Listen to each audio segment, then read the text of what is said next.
All new this morning, a dangerous and deadly night on the roads. Our ABC 15 photographers rushing from scene to scene as crashes kept getting called in. The most recent one happening near 39th Avenue and Indian School. Police telling us a motorcycle rider hit another person as they were crossing the road. The motorcyclist rushed to the hospital with severe head trauma, but we are sad to say the pedestrian was killed.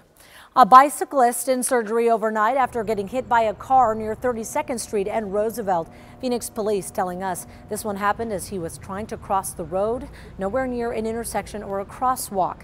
That bicyclist critically hurt. This morning, police do not believe that driver was impaired.